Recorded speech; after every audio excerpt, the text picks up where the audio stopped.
Iraqi soldiers pose with a captured flag as they advance into Mosul's old city. But while they've taken emblems of ISIL control, very few fighters have been captured. Further south, however, ISIL are not surrounded. The front line near Hawija is constantly under attack as ISIL launch offensives against the city of Kirkuk. And there, in a heavily fortified compound, prisoners are kept. Throughout this conflict, it's been very difficult to know what's going on in the minds of ISIL fighters.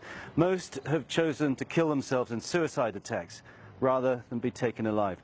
But we've come down to the city of Kirkuk to speak to one ISIL fighter who's been taken alive by the Peshmerga forces.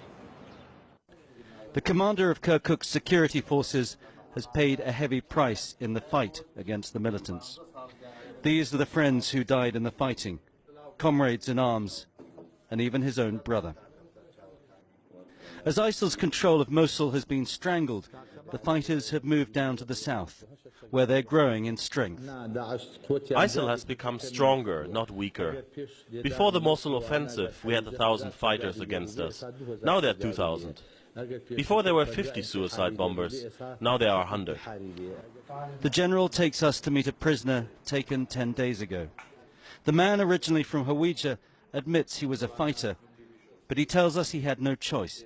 He was forced to fight since ISIL took control in 2014. He claims he had run away to escape and that he's never killed. Nonetheless, he says, he feels remorse. Yes, I feel so guilty. How could I not? I feel remorse and responsibility for what I did. I left them when I saw what they are doing. They don't have forgiveness. They were killing the old people. They killed the kids. They killed the women. But his eyes seem to tell a different story. What he says is inconsistent and changes as we speak.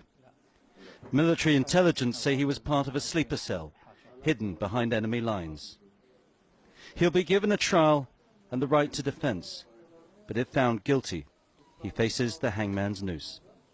Tony Cheng, CGTN, Kirkuk, Iraq.